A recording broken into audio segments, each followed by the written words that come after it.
Hello, everyone, and welcome back to Overcoming Graduation with Brian Drury. Tonight, my guest is a good friend of mine, Christian Jensen, who is the executive director of the Wisconsin chapter of My Team Triumph. Now, you may be asking yourself, what is My Team Triumph and what's it all about? Well, we're going to get into a lot of that during tonight's interview. But to give you a high-level view of what My Team Triumph is and what it's all about, it is an organization that makes it possible for individuals with disabilities to participate in endurance events. It is a group that doesn't discriminate. It doesn't say that it doesn't only cater to one type of disability. Any person with any mental or physical disability that wants to run, My Team Triumph is there to support them using specialty running equipment and assistance from able-bodied runners. So that's just a quick little high-level view, and we'll get much more into it as we go in. But Christian, thank you for being on the show. My pleasure. Thanks, Brian. So Christian and I actually did this interview already, and unfortunately I was traveling, and this was before I had purchased my new my recording equipment. And of course, as always, the train comes by right when my interview starts. So I don't know if I told you, Christian, but the train, I live right next to the train tracks. Train comes by just about every episode. So I just made the train a character on the show named Donna. So, oh, great. So, rather than make it a bad thing or, crap, we have to start recording again, I just use Donna to promote whoever I'm talking with. So, there you go. On that note, Donna is going to encourage all of you to go to myteamtriumph-wi.org to learn more about My Team Triumph, and if you are willing and excited about the cause, to donate and help them build it up. So, all right, now that we've got that going. Thanks, Donna. Yeah, she's a sweetheart. We love her. And so, Christian, as always, we've done this interview before, but I've had interviews repeat, and it's great because every time more information comes out and just great lessons and other things that people think of. And for the listeners, when I listened to the recording of our last interview, the quality was so bad to the point where you couldn't understand Christian's voice at times. And he has a fantastic story to share and so many great lessons for you guys. So I didn't want to rob you of anything. So, Christian, just like last time, I think we'll start off. And if you could start by telling us a bit of your story right when you were coming up on graduation and what that looked like for you. Sure, yeah. I'd be happy to do that. So I went to UW Oshkosh in Oshkosh, Wisconsin, and was there for almost a decade, like I think some people are. I was really struggling with kind of what am I going to do with my life type of thing. And I was able to find an internship at a hospital system in Green Bay. I had 2 degrees. I had exercise science and history. And primarily I was traveling down the exercise science path. I, at one point in my college career, thought I was going to be a teacher, and I still love teaching. I love sharing stories and learning about our past, but I developed a passion for health and wellness, and so my internship was as a personal trainer, group fitness instructor, and strength conditioning coach at Bellin Health. Mm-hmm. And had a full-time internship, and then was thankful enough to be hired by the company I interned for. And that was, of course, just one of those things that's, you never know how that's going to go. And, you hope these internships land something. And so very, very thankful that I had that opportunity to do that.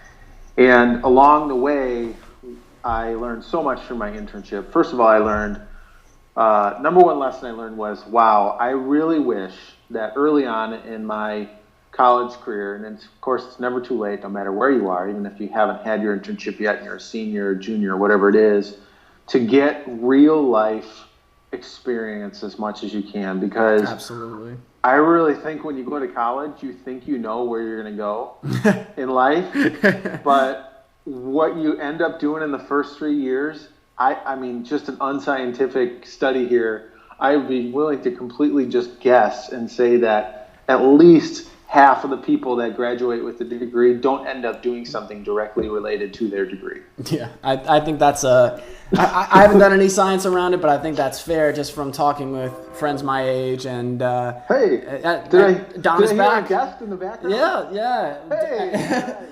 And Donna says, once again, go to myteamtriumph.org. And if you also are curious, you can go to YouTube and type in My Team Triumph to see some videos, some pictures, some images of this amazing organization. So thank you, Donna. Yeah.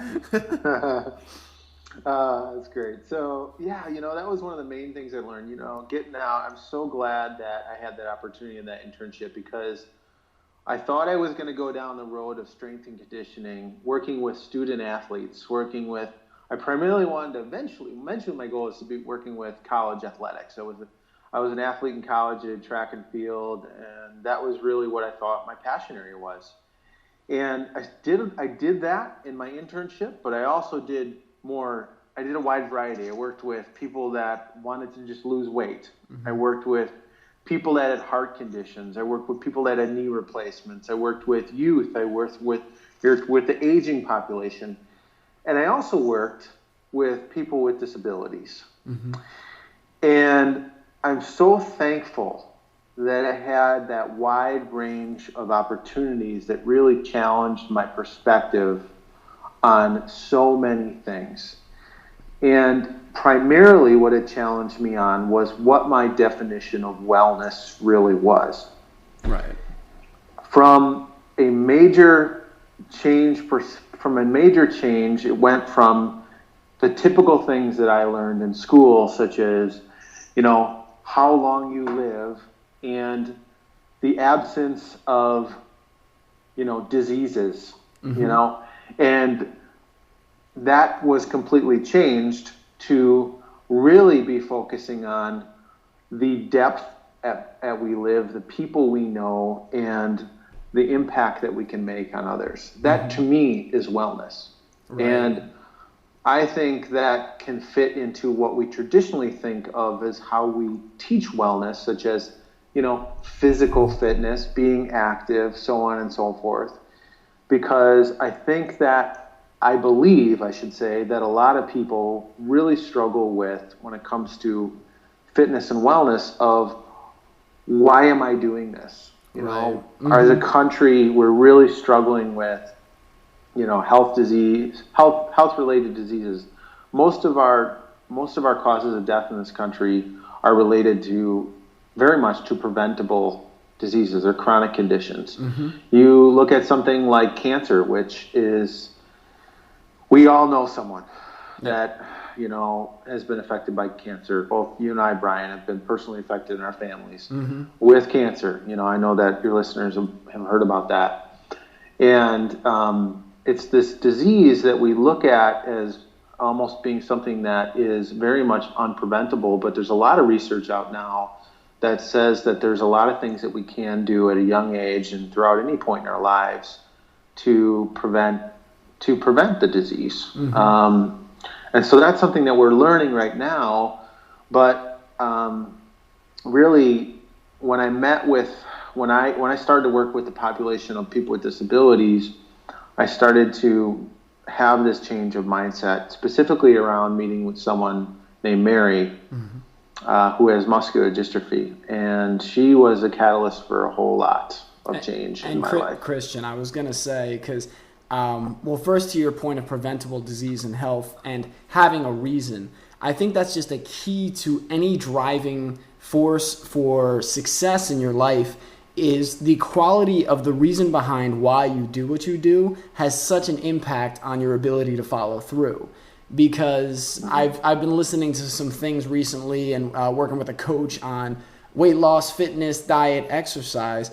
And I heard this one program where the guy said, if someone says, I want to work out because I want to lose 5 pounds, well, that's not a really strong reason that's going to help them through those days where it's tough or those days where they have zero motivation.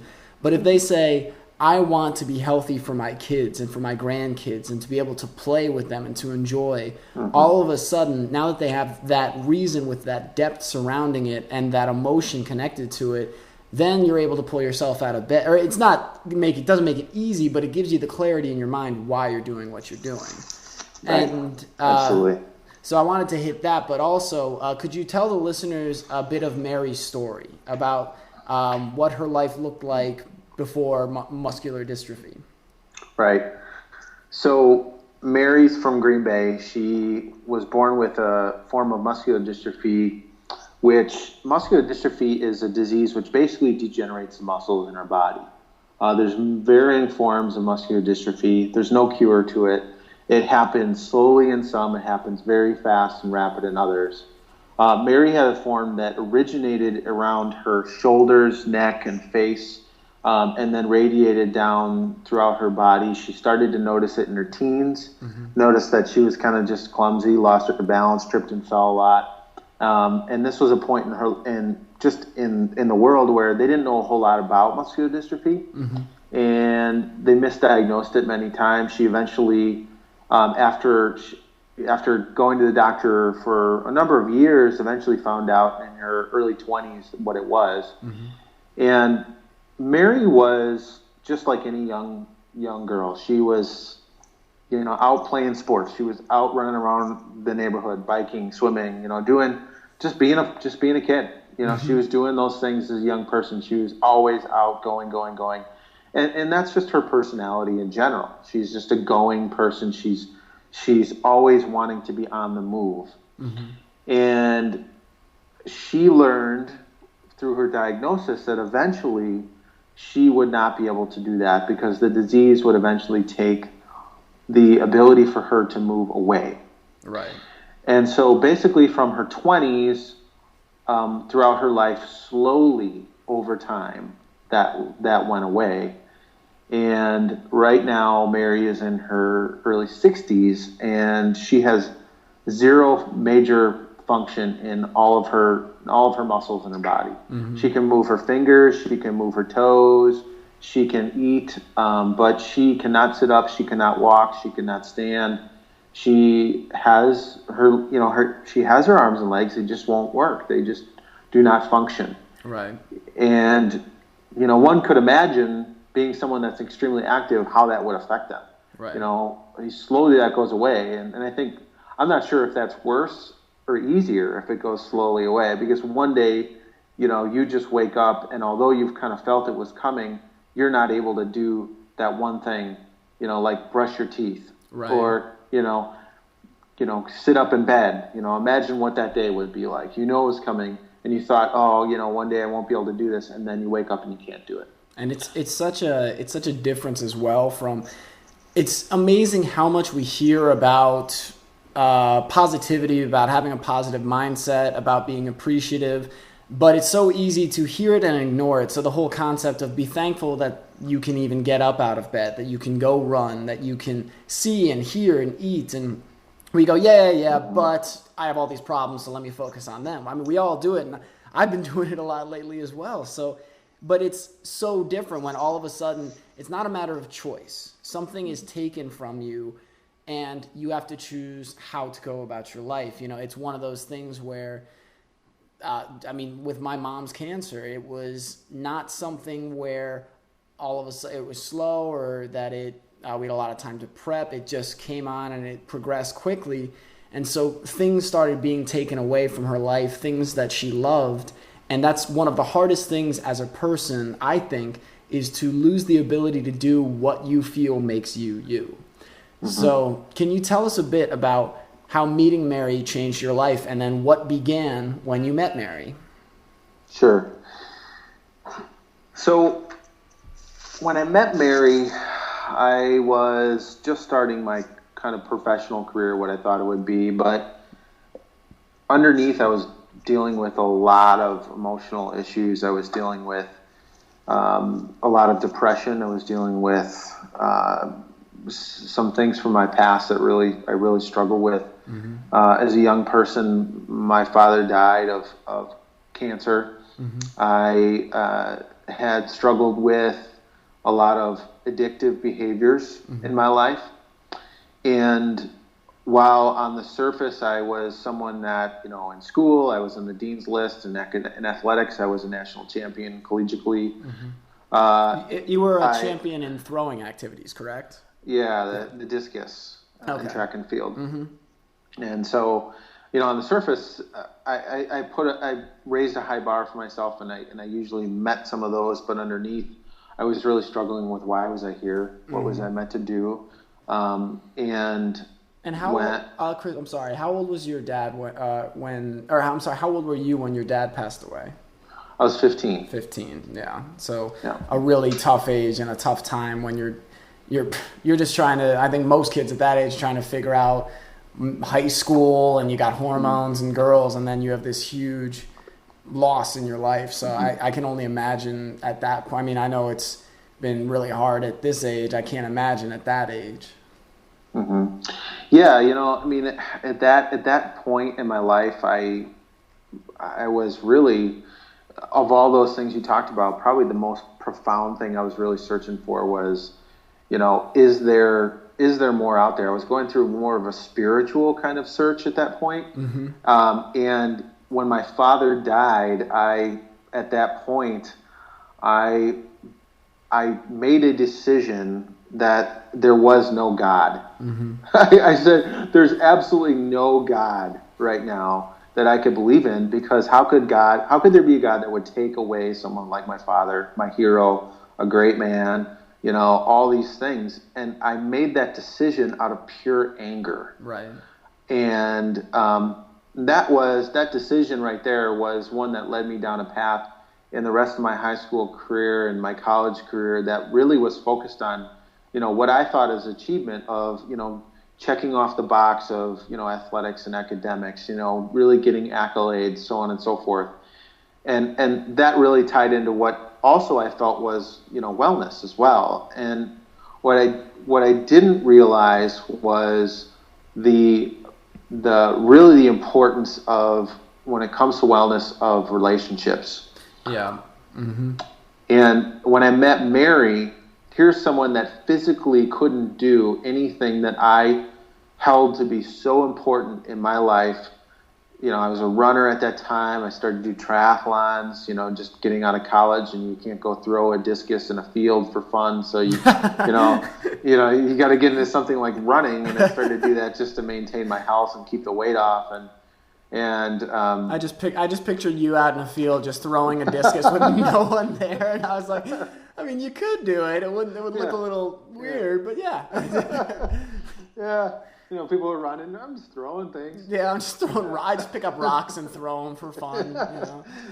Yeah. So but meeting Mary, and then so you can't do any of these things. So what does she really want? And so you take someone like myself, who, I think physically, I was like, I was very, fortunate to have some physical ability, and Mary doesn't have any physical ability yet. There's this passion in her life. There's a zest that she has, and this, energy that she has that I don't have. And here I think of wellness as being mostly a physical thing, and it's not. But Mary had a true depth and understanding for people, for wanting to get involved in people's life. Mary is such a talker. She will talk your ear off. Oh yeah. And and so my mindset was completely changed. And really what I learned from Mary, and ultimately what we were able to do with her, was to help Mary to develop some deep relationships.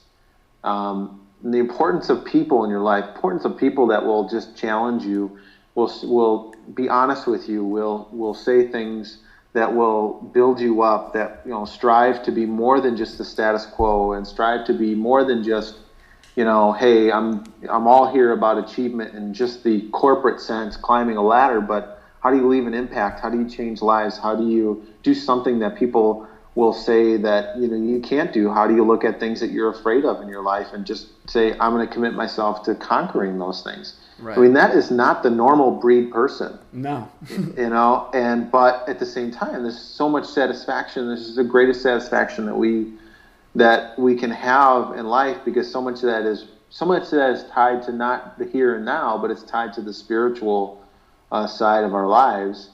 And it really, when we grow outside of those comfort zones and we become something greater than, what we'll ever get on a piece of paper or on a plaque or on a name tag. Yeah. And so that's what I learned from Mary. I learned that we can build these relationships. We can do something that, we may never thought we could do because of what we were given to us, because of what we maybe, think of as achievement. Mm-hmm.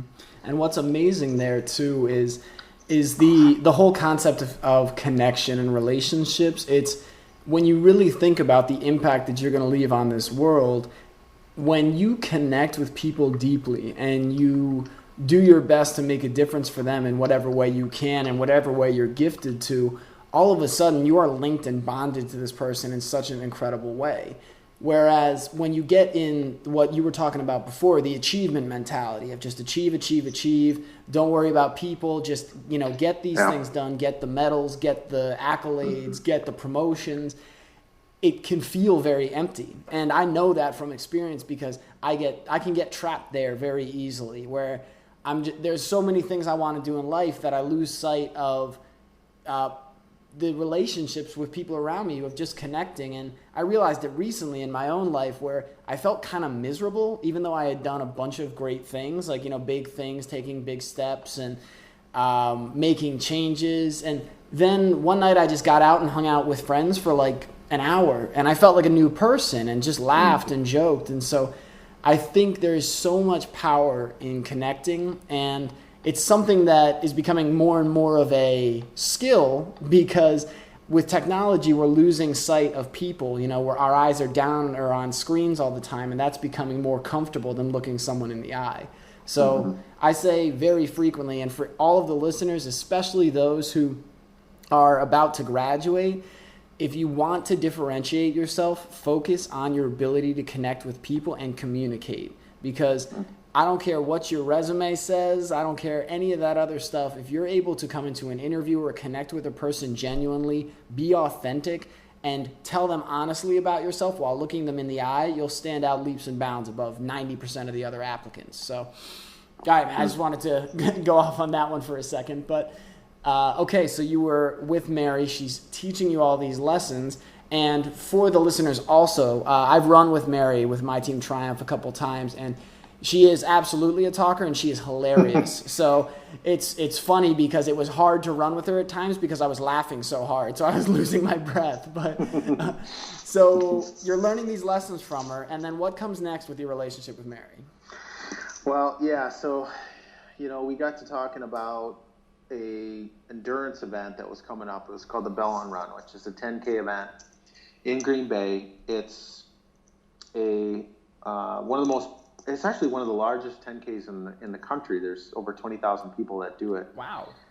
And it's a huge event, and the whole community comes out to do it. And we were just talking about it, and at this point I'd kind of been struggling in my therapy with her. I'd worked with her on a therapy, and just what am I going to do with Mary? I really feel like I don't feel like I can really help her physically. I can't make her disability go away. I can't fix her muscular dystrophy. Right. I can't make her legs and arms work again. What are we going to do? And so we started talking about this run, and we started talking about Team Hoyt, which is a father and son that have been doing endurance events for years. Dick has been guiding his son, Rick, who has cerebral palsy, in road races and triathlons for 30 plus years. They've done over 1,000 events. And I had seen a video of them in church the week before, and it was a life-changing thing to see this video while knowing Mary and realizing as I'm sitting there watching this video in church that this is my purpose. This is something that I can do with Mary to help her get involved in the community to improve her health that goes beyond the physical. Right. And so we were talking about this. Hey, have you ever heard of this Team Hoyt? Oh, I think I may have heard of them. And would you ever like to do an event, a road race? And she said, how am I going to do that? I can't walk. And so from that point on, we made it our mission to try to find a way to have Mary be part of that race. And so my wife and I talked to some friends, and we were able to find a kid's running stroller, something small that we could just, kind of cram her arms and legs into and get her into it. And so we trained once, and then we did the race, and it's a race in June. And when we did the race, Mary said, I feel free when I run. I feel like my disability is gone.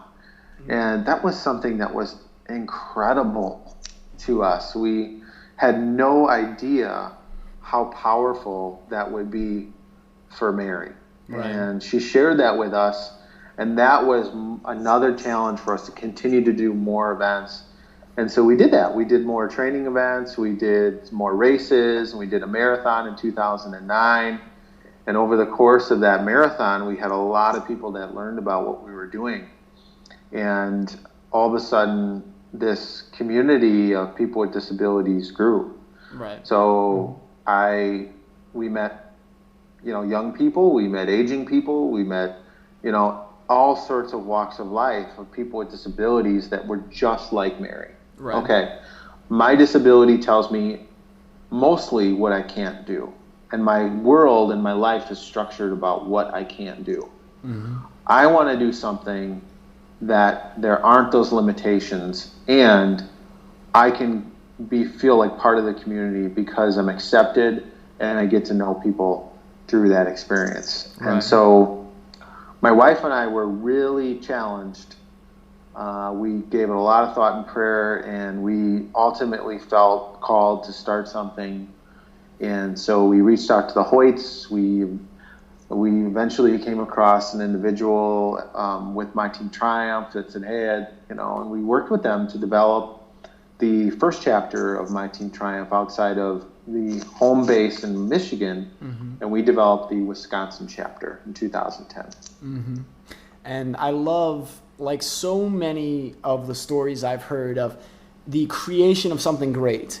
It all starts with something small. It all starts with one small decision or one big decision, but then small steps. So, I mean, would you have ever imagined that first run with Mary in a kid's running stroller would have evolved into what it is today? Oh, absolutely not. I mean, we had no clue what we just felt, oh, this is a nice thing for Mary, and she'll really enjoy this, and it'll be a good experience for her.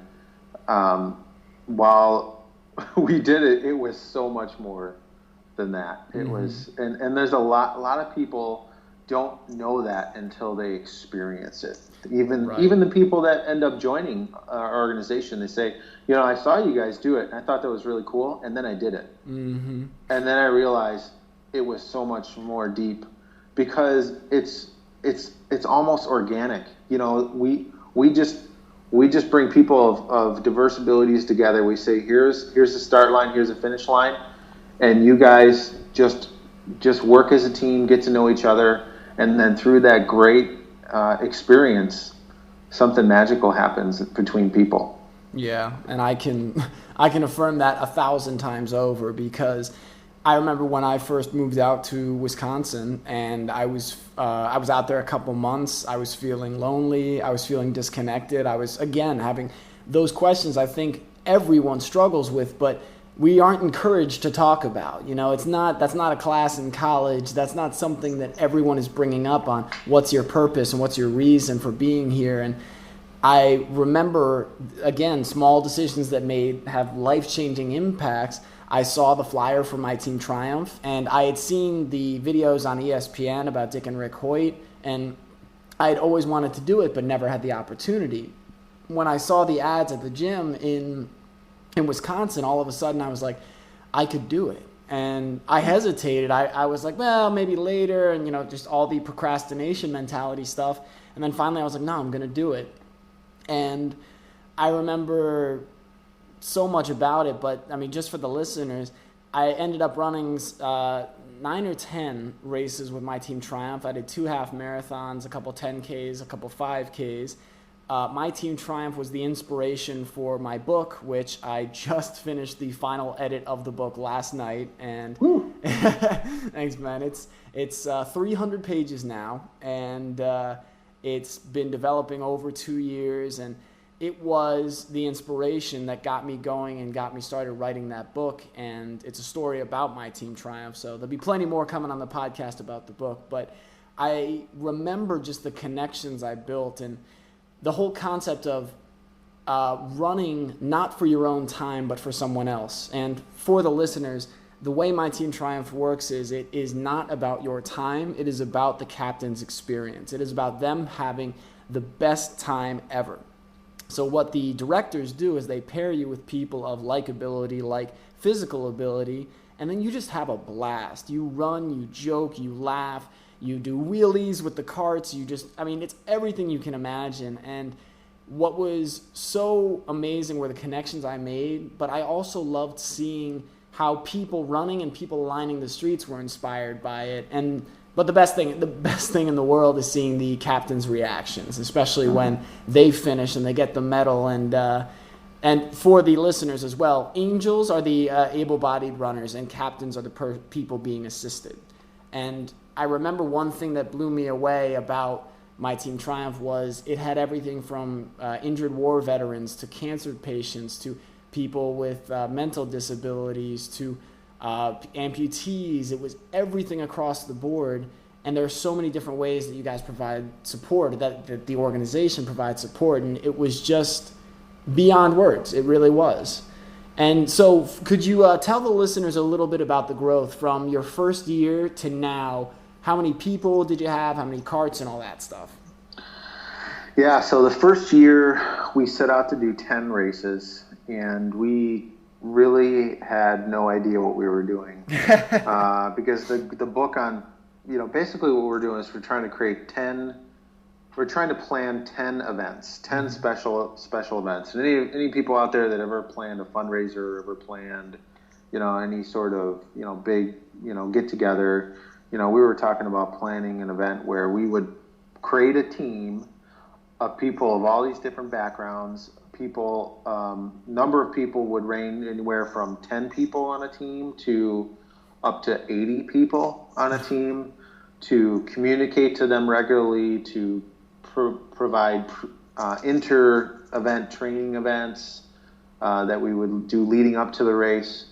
And so that was our goal, to do those 10 races. And over the first year, our total team size through those 10 races was about 20 captains and about 50 of our angels, who we talked about were our guides, and we had about 25 volunteers. And we were really proud of that. As a first year, we were like, that's pretty good. We had about 80 people on the team the first year over 10 races, and it was really, really neat. And that was 2010, and after the first year, it just absolutely exploded.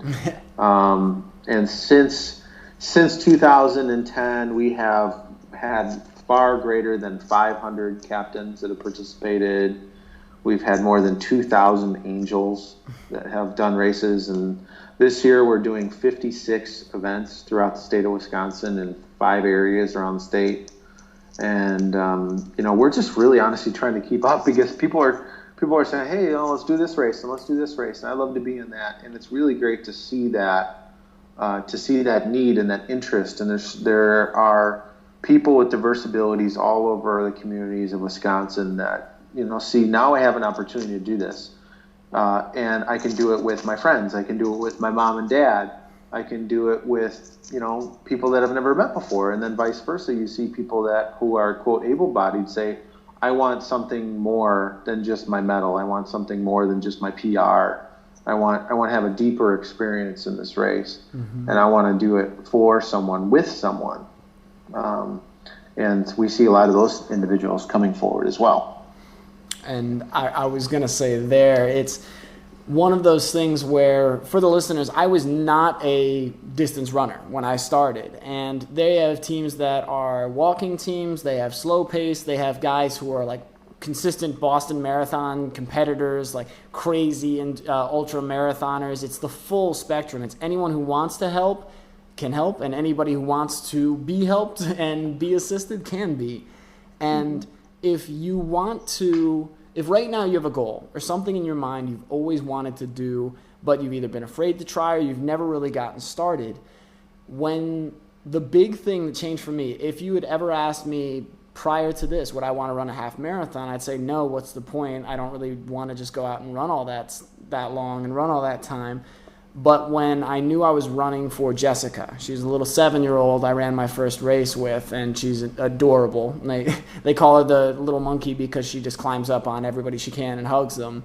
But when I didn't feel like training, when I didn't feel like getting out of bed, when I didn't feel like eating right, I just thought about Jessica, and I thought about her experience and how I promised to give her the best experience I could. So that connecting and that understanding that I was doing something that was bigger than myself, it was not just about me, pushed me through over 100 miles of training in 2 months leading up to the race. And that was just my first one, and then it was, I was hooked from there. So now Christian also, after all these races and all this growth, like I said, it started from something small, from an idea, from just taking steps. And Christian, I love how you said we had no idea what we were doing, because you have shown through this growth that you don't need to have it all figured out to get something started. I think a lot of times that's a misconception people have is, I'll read every book and I'll figure out everything, then I'll start. It's just a way to procrastinate. There's times where, yes, you got to do a little research, but there's so many more times where you can just dive in and get rolling and learn as you go. Mm-hmm. So what I would like to talk a little bit now about is an even bigger challenge that you took on. So for the listeners, we've been talking about marathons, half marathons, so even triathlons my Team Triumph participates in using rafts and bikes and strollers. So Christian decided with Mary that they wanted to take on a particularly large challenge. And Christian, can you tell us that story? Yeah. Well, the first video that we saw of Team Hoyt when we was the inspiration of really doing our first run was of them doing the Hawaii Ironman. Mm-hmm. And the Hawaii Ironman is really kind of one of the craziest endurance races out there. It's a 2.4 mile swim, a 112 mile bike ride, and a 26.2 mile run. It's the biggest and longest triathlon there is. And the Hawaii version is the World Championships. And I always ask Mary, I said, would you ever like to do an Ironman someday? I actually asked her this when we first talked about running together, and she said, sure, let's do one this year. And I said, let's start with the 10K. Yeah. And we'll see how that goes. So she was really pumped, and I always kind of had it in the back of my mind, this was back in 2008, that we would maybe do that someday. And it was a goal. And as we did more races together, and we kind of built up our distance over time, it was at the end of 2012, and it really felt like we had to take it to the next level. And just so people understand, our goal is, we do some of these distances, and we do some crazy distances, like an Ironman. It's not, hey, what we don't want people to go is, hey, wow, look at that guy pushing that person in a wheelchair, or pulling her in a raft, or pulling her in a bike trailer over 140 miles, over the course of 17 hours. It's not our goal. I mean, I don't really care about that. We don't care about that as an organization. We're a non-competitive organization. Mm-hmm.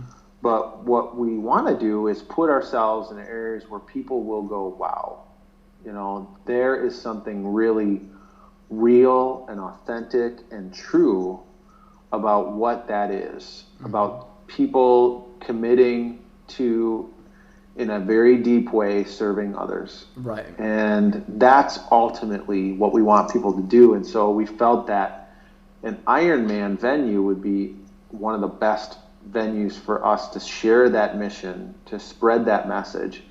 And so at the end of 2012, we decided we were going to sign up for the Ironman that was in our home state of Wisconsin, in Madison, Wisconsin. Mm-hmm. And Madison is one of the more challenging Ironmans there is, because of its notoriously very difficult biking 112-mile bike ride, which is very hilly. It's very, very hilly course. And Christian, can you give us the distances for this race? Because I know it's a little bit different than the Hawaii one.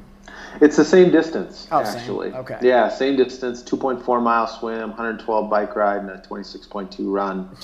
It's just, of course, a different course than Hawaii. Mm-hmm.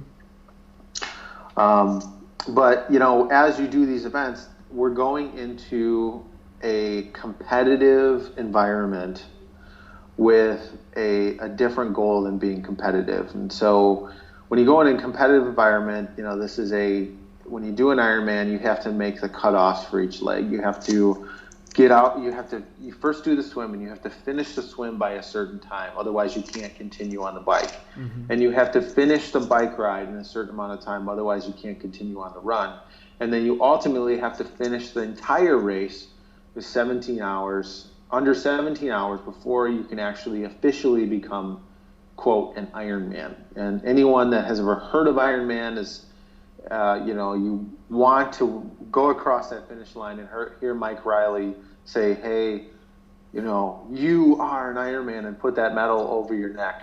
And that's a goal. And so everyone has to go through that process and has to make those cutoffs, and we had to as well. Mm-hmm.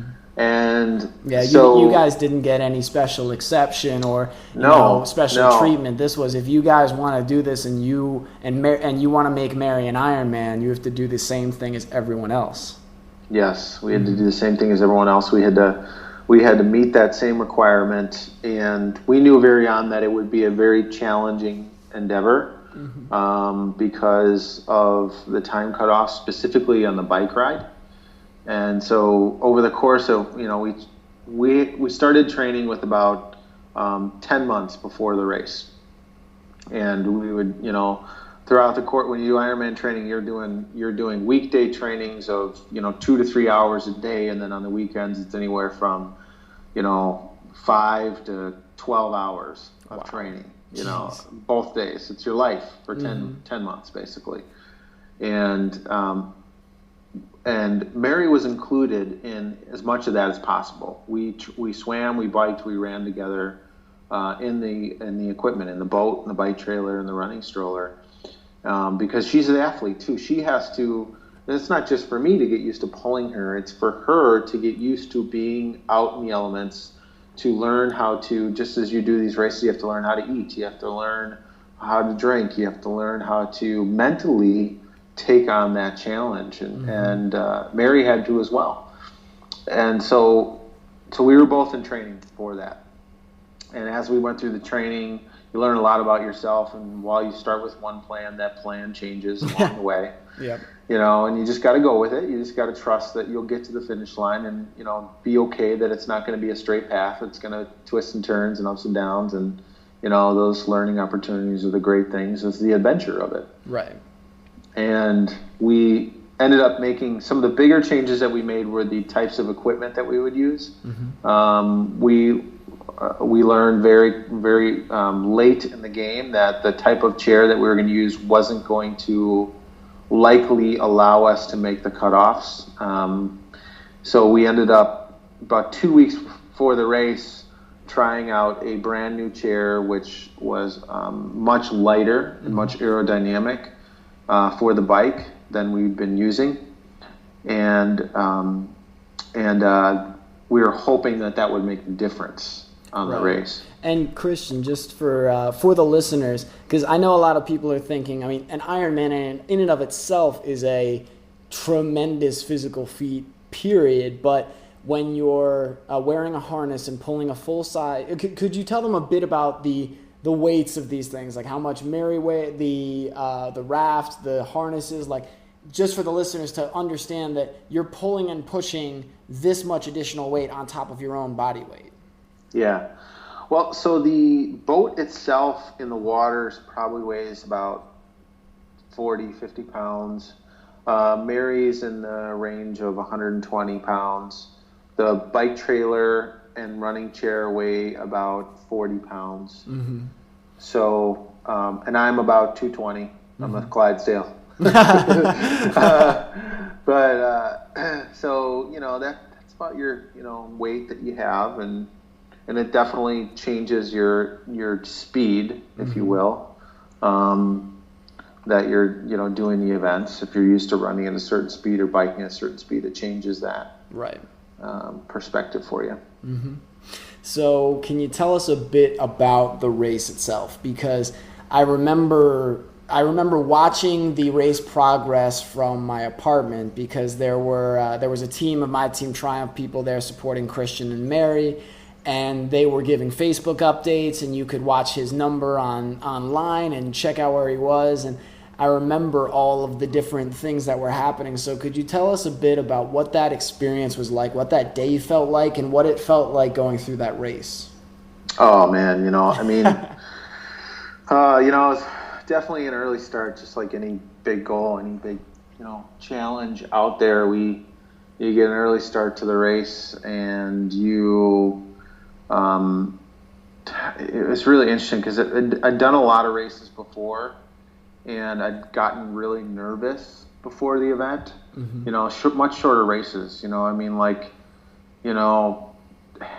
the 10K we first did, or half marathons or marathons, and as big as those races are, we woke up that day and there was just a sense of calm in the event. There's a sense of that we were going to do something. We also went into it with the acceptance that no matter what happened, we were going to ultimately accomplish our mission, which was to make an impact. Whether we finished the race, whether we made the cutoffs or not, just being there was a huge milestone. So, right.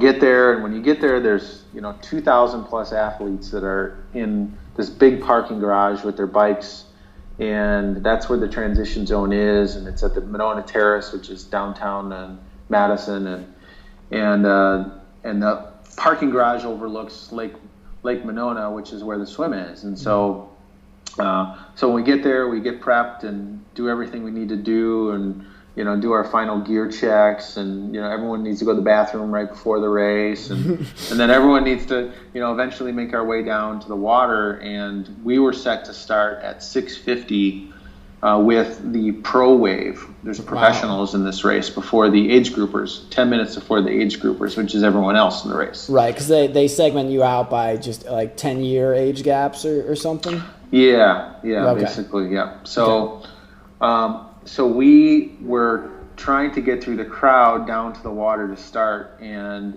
it was really taking us a lot longer than we realized that we thought it would. Mm-hmm. And so we were supposed to be in the water, and starting at 6:50, and we didn't.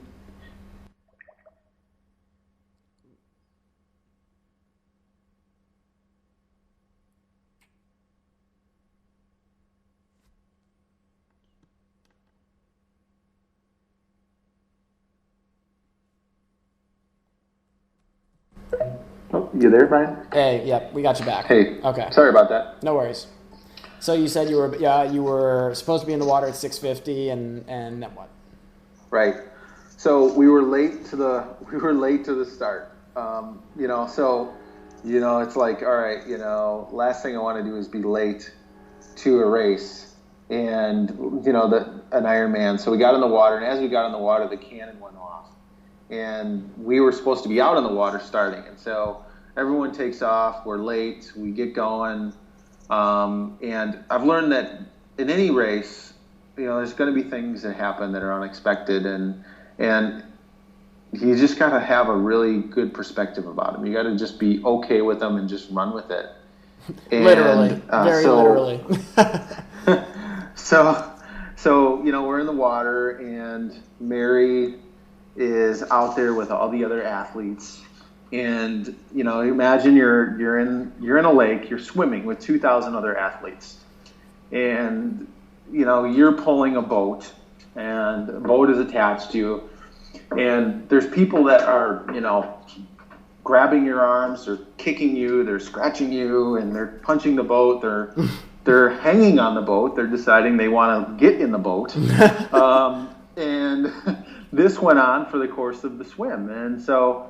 there were many times where people thought that the boat was actually the boat that they could rest on, that they could take a break on, which was hilarious because Mary, being the talker that she was, felt that it was a good idea to actually have conversations with the people that jumped into the boat versus telling them to please get off because, it's making it harder for my person who's pulling it.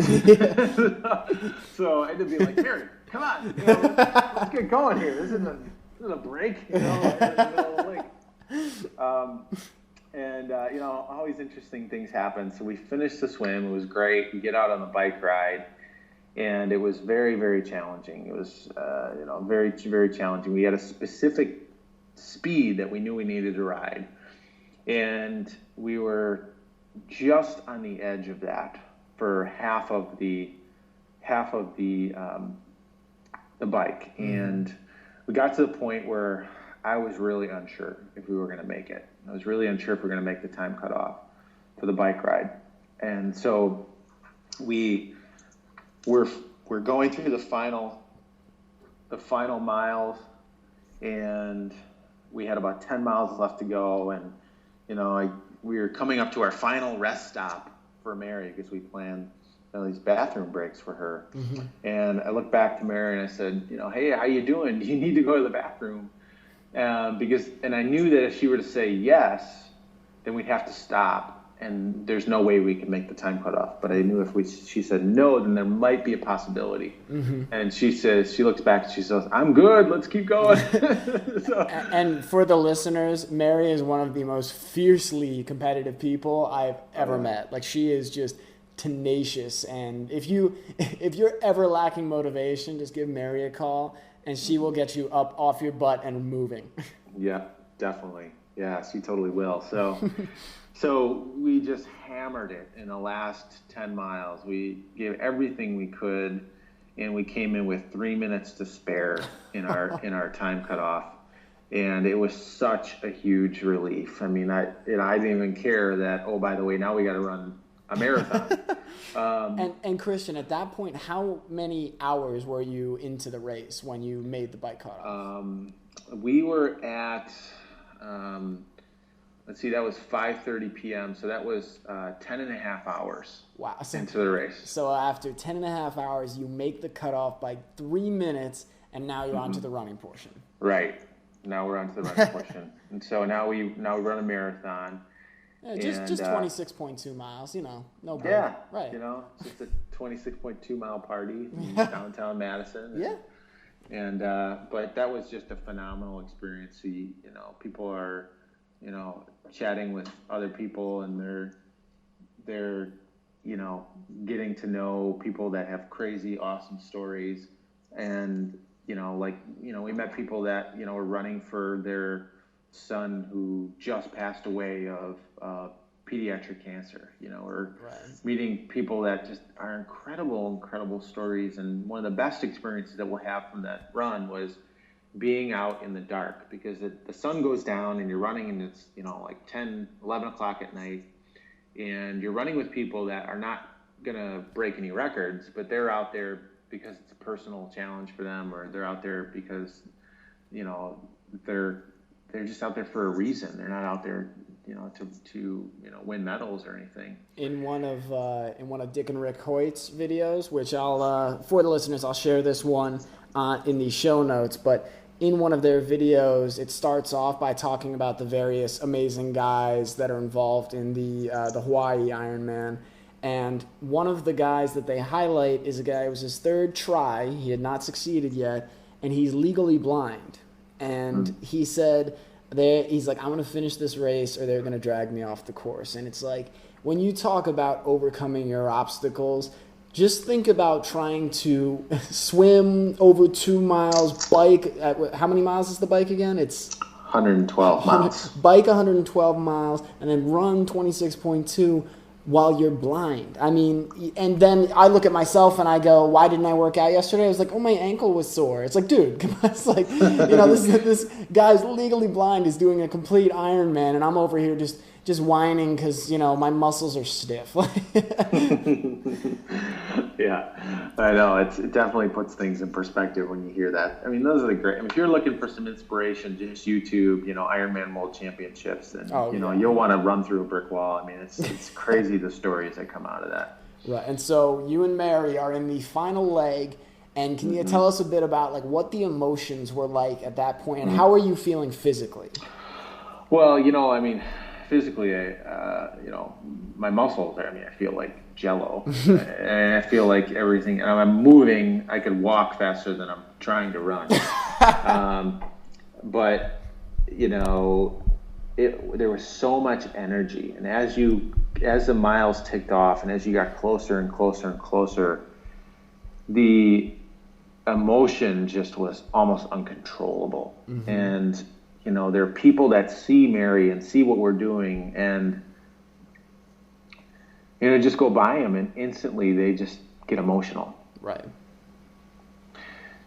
They may not know Mary, they may not know her story, but what they connect with is the personal connection, the relationship. They connect with something bigger than ourselves. Right. And, we come across the final turn as you come down the final stretch, and it's about 100 yards, and it's like bright, blinding lights that are in your face, and the whole on the sides of the finishing chute are literally thousands and thousands of people, and there's music going, and it's dark, and all these lights are flashing, and you can't even see the finish line because the lights are so bright, and the people are just screaming so loud that you can't even hear anything. Mm-hmm. And just to feel that energy, it's something that just reverberates inside of your body, and I can still feel that. I can still take myself back there in that moment. That was a moment that,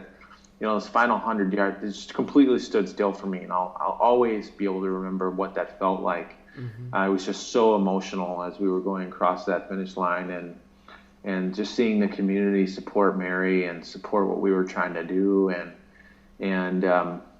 it's something that, you fast forward to the week afterwards and you kind of go, whoa. I mean, there were times where I was at work and I just broke down crying, just thinking about that. And, it's almost like, in some ways, it's almost like you went through, just this amazing life-changing experience, and you look at the little things in life very differently. Right. When you do something like that. And you look at, the little things that you complain about, little things that, bug you, and it's like, okay, well, it's not that big of a deal, And so that's part of the thing that you just almost can't explain to people. People go, oh, that Ironman's crazy, and right. You guys are really weird. And most people that do Ironmans, they wouldn't say that they're doing it. And most people that do them aren't doing it to break any records. They're doing it to discover themselves and discover something deeper in their soul and discover what their limits are. When you do that, you become a different person.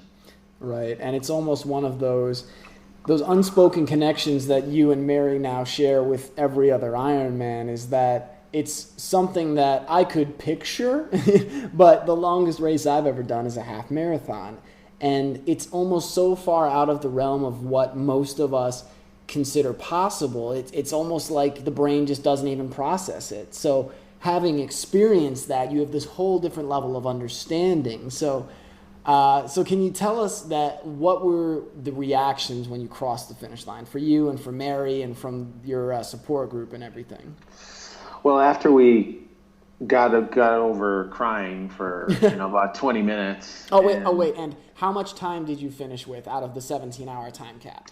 We finished about 16 and a half hours. So 30 minutes to spare. So yep. Just for the listeners, imagine doing 16 and a half hours of rigorous physical activity, pulling and pushing another person. So just for frame of reference. But okay, once you got over the crying. Yeah.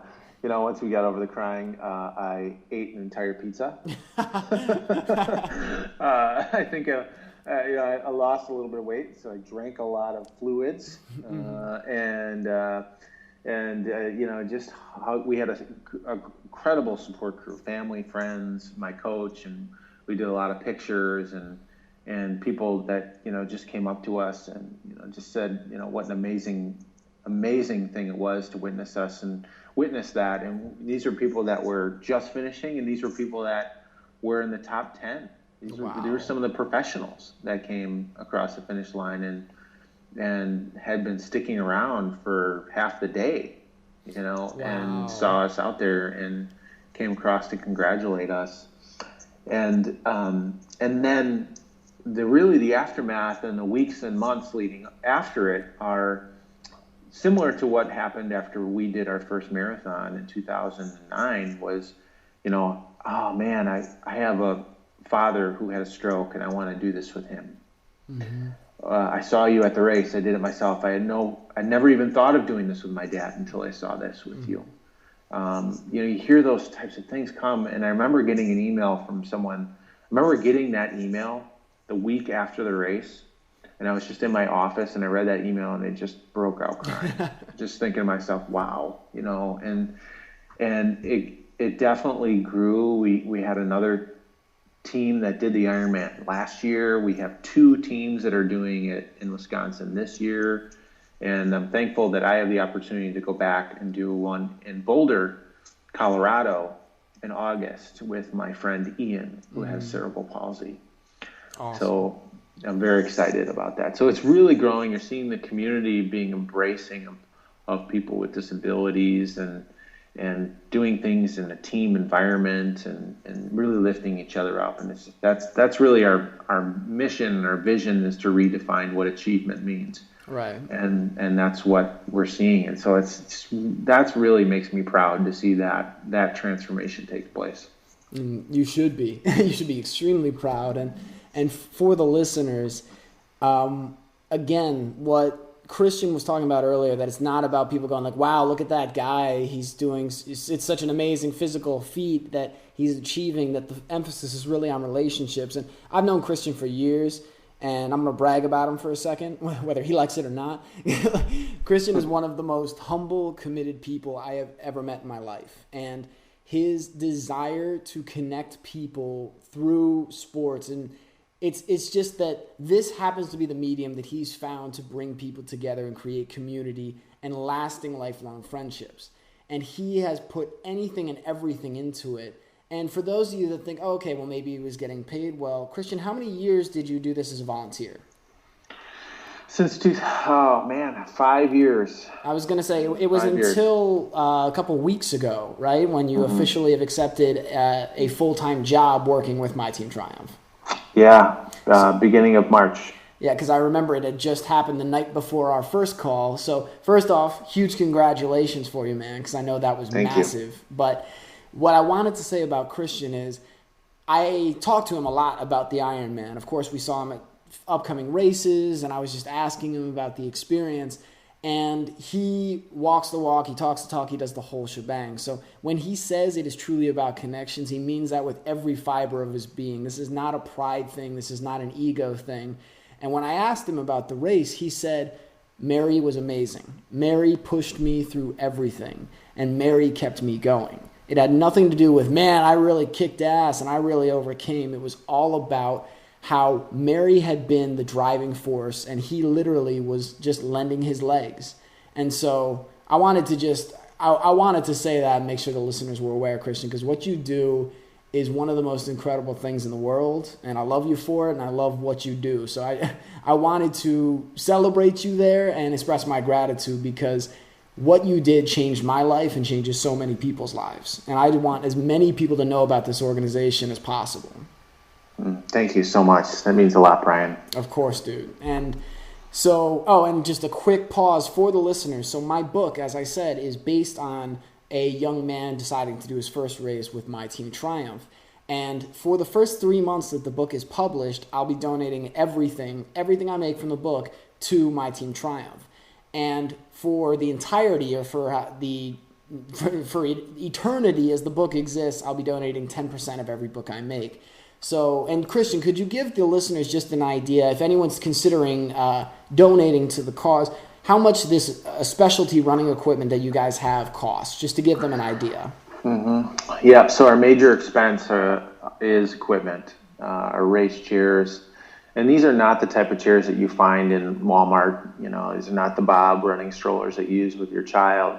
These are commercial grade racing equipment type of chairs, and they range in price from $3,000 to $5,000 each. Mm-hmm. And so they're incredibly pricey, but they're incredibly safe. They're high performance. They're the best. They really are. And they're essential for us to be able to offer our programs. Right. And just for the listeners, so many times when you talk to the captains and you ask them about what the experience feels like to be pushed in the stroller, so many of them say it feels like flying. And mm-hmm. I've heard from multiple captains, they feel free. They feel like they don't have a disability. It's getting me choked up now just talking about it, because looking in someone's eye and knowing that, like, in your head, you're like, well, I just ran. I just pushed the strollers. No, but it's like to make that difference and to be able to, because that's the thing with so many charities and organizations. It's like you donate, but you don't get to see necessarily the impact, which I'm not taking anything away from that. If there is an organization you believe in, absolutely donate. But what I love about this organization is you donate, you fundraise, and then you get to see and connect and hug the person that you're working to help. And it's just so phenomenal. But these strollers have quick pop-away wheels. They have security harnesses for the runners, and they're safe. They're super, they're more effective to push. They have a handbrake. So really amazing equipment that Christian and his team have worked to improve year on year. And the fleet just grows and grows. How many running strollers do you have now? Well, we have about 45 pieces of equipment right now.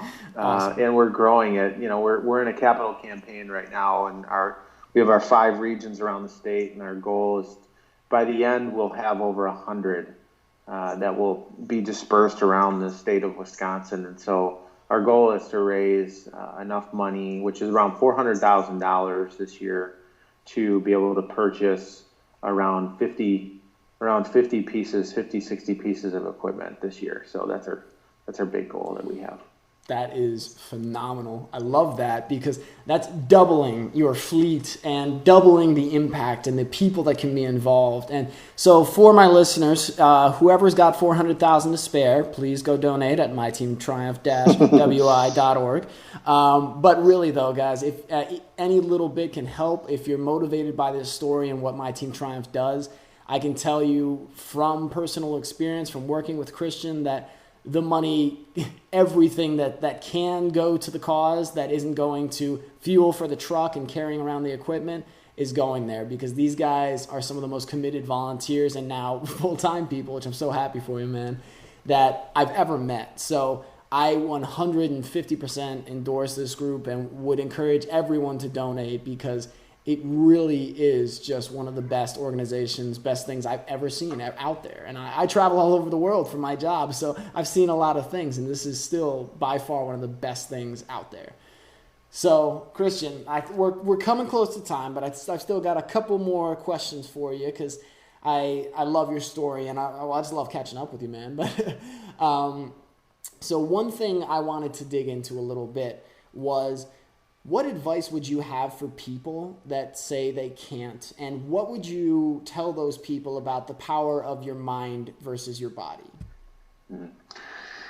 Well, there's so many lessons that I've learned from meeting people like Mary, and just the process that my wife and I have had of developing this nonprofit organization over the course of the years. And I kind of alluded earlier to one of the challenges that I had was, dealing with a lot of addictive behaviors, and that was something that held me back for years and years and years. And I was at the point where, I thought about suicide.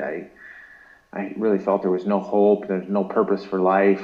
And one of the things that I realized was that every difficult thing we may go through in life is setting the stage, if we have the right perspective, is setting the stage for something greater later on. Mm-hmm. And I'm a person of faith. I came I rediscovered my faith after I met my wife, and I truly believe that that God puts difficult situations in place of people who can handle it and can be very strong, that can do things that make a difference in the community that they live. Mm-hmm. And so if we are to look at these challenges that we go through on a daily basis, and they can be small things, they could be big things, rather than being something that's unfortunate, but being something that is a blessing, just as Mary did and does, just as all of our captains do, just as Rick Hoyt did. I mean, you look at, Rick Hoyt's a great example. Here's someone that has spastic, quadriplegic, cerebral palsy individual who can't verbally say anything.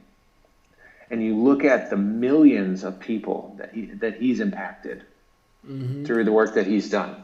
I mean, most of us, if we were to say, hey, would you ever think about making impact on millions of people? We go, no way. I'll ever be able to do that. Right. And we think it's because, I don't have the right education, or I can't, do this, or, I don't have the title, or don't have the money. And then you see someone like Rick Hoyt who has nothing. Mm-hmm. Yet he is one of the most powerful, influential people that are living today. And so, Chris, if I remember right, he's written 2 books also, right? Yes. Using a specialty computer that was designed for him. Yeah. Yep. He's written 2 books, and he's changed the world of inclusion for people with disabilities and inspired many, many people. And another person that I really love reading his story, is Nick Vujicic, and he's just an individual. Oh my God, I love him. Yeah. He was born without arms and legs. He's incredibly inspiring individual. And so there's so many, you look at anyone that's really made a huge difference in the world, most of them have gone through something incredibly traumatic in their life, incredibly, quote, negative circumstances, difficult things that have happened to them, or difficult things that have been a consequence of some of the choices that they have made. Yet there was a moment in there where they had to decide how they would react to that. Right. Would they just kind of go, well, that's an instance where that just proves that I'm not meant to be that, or I can't do that? Or are they going to take that as a learning experience and say, darn it, I am going to pick myself back up, and I am going to claw and strive for what I believe in.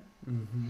And that is what makes the difference for people that go one direction or the other. And so if we can look at our challenges that we have in life, we can look at those difficult things, then we can find great purpose through those things. We can find great reason for us to be here through those things. Because again, we can't be someone that's really powerful and influential if we've never had the opportunity to really struggle with something in our lives. And so don't feel bad if you're struggling with something, thinking, hey, there's something good on the horizon for me. I'm right in the midst of having a transformation in my life. I love that, man. That's beautiful. And I think it's so critical to hear, because everyone at some point in their life will face a dramatic challenge, something that will test them mentally, physically, spiritually, emotionally in ways they've never been tested before. And that's one of my favorite speakers, Sean Stevenson, talks about looking for the lesson in everything. And when shit happens, when shit hits the fan, and you're able to look around and go, what's the lesson in this? Who am I meant to meet? Who am I meant to connect with? It completely redefines how you view your day-to-day experience and the bad things in your life. And I loved what you said also about that creates purpose, because so many people, and especially in my audience, are looking for a purpose in their life. And what is my purpose for being here? For all of you listening, as Christian said, if you're going through something, if you've been through something, there is power in that, because that will give you the ability to connect and help other people who've gone through something similar, or who might be going through just a difficult challenge in general. You can be an example. You can be a person that demonstrates what it can be like to go through this and come out the other side. So I love that, man. That is a fantastic way of looking at the difficult struggles in life. And I mean, from Christian's perspective, he's a guy who went from having scary thoughts of suicide, of doubt, of having addictive behaviors, of saying that God didn't exist. And now, if you know him, he's one of the most spiritual people I've ever met. He's not a pushy, forceful, like trying to force it on people, but if they're curious to learn, he'll absolutely share the message. And I mean, I remember the day after I learned about my mom's cancer, I was supposed to run a 10K, the Brewers 10K in Milwaukee. And it was, a 2.5, 3 hour drive down there early in the morning. And I couldn't have thought of a better thing to do. And Christian was actually the first person I told face to face about it. And I waited till after the race. I didn't tell anyone. And it was just in my head. And I wanted to talk to Christian because I just knew him. And he just gave me the biggest hug. And he said, if you need anything, I'm here. He prayed with me. And that made a huge, huge difference for me. So Christian is a living, breathing example of how a person who uses the challenges and the struggles in their life as fuel to make a huge, massive impact on this world. And he's just getting started. So for all you guys out there that have that in you, it's building towards something. All you have to choose is to believe that it is growing towards something. So Christian, all right, that's a great one. Love that. I've got 2 more questions for you. And this one I think is a very important one and a very key thing in relation to My Teen Triumph and for everybody listening. So oftentimes what I hear about people when they want to work with people with disabilities or communicate, they're afraid because they're not sure how to act. They're not sure what's appropriate and what's not. And they're concerned about treating a person with disabilities with respect. And a lot of times people avoid the contact or avoid the interaction because they're unsure of how to act. So to that point, what lessons would you share with people about interacting with individuals with disabilities? One of our board members, we have 2 board members on two members of our board that are people with disabilities, and one of them was meeting with her the other day, and she was sharing with me, we were talking about, how we as an organization can just help make her feel really welcome. And, she said that, it's not me that can't, as a person with an individual, can't fit into society. It's society doesn't know how to deal with my disability. Mm-hmm. And it's so true that when we look at people with disabilities, like, we think of them as, this foreign person, and, we think, I have to, speak loudly, and I have to, get right in their ear and, really get my mouth moving, like they could read my lips and whatever it is. And I would just encourage them is, treat them like an individual. You don't have to really know. You can't know if you see someone who you see has a disability, you can't know what is the right way to interact with them until you just do it, until you just go and try. And you're not going to offend them if they don't understand you. Mm-hmm. In fact, even if you think they don't understand you, most of the times they do. Just because they can't respond in the way that you and I speak doesn't mean they don't comprehend what you're saying to them. Right. And they may just not be able to verbalize. They need a computer. They may need, to use sign language or whatever it is. And it's important that you just go into that situation. You want to talk to them, say hi, say what's up, how you doing, ask them questions, and you learn as you go through the process. And if they're with someone that is a caregiver for them, then they're going to tell you what to say and how to say it. And they'll actually really appreciate that you talked to the individual rather than talked to the caregiver to kind of talk to the individual. Right. So, I would just tell people, just, when you see someone, say hi, treat them like normal. Don't baby them, help them when they ask for help, give them guidance, give them support, assist them when they ask for assistance.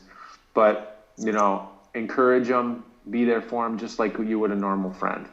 Right. It's allowing allowing people to take their independence for themselves, and if they need help, they need help. And for the listeners, if you're thinking about this and you're thinking about how you would treat someone with a disability and how it's different, I've heard people say, well, they're different and they think different or this or that, and that's like any other misplaced or totally like any other statement that has no basis because about a different type of people, whether it's culturally or a language barrier. It's when people are uncertain how to communicate, they get uncomfortable. But the reality is when you treat everyone with the same respect, everyone has their own ways of communicating. Anyone your best friends, they like certain things. They don't like to, be patted on the back or something. It's like everyone has their own ways that they enjoy communication, that they thrive in communication. So it's just a matter of treating everyone with that same type of respect and having the patience with everyone you meet to learn their different way of communicating.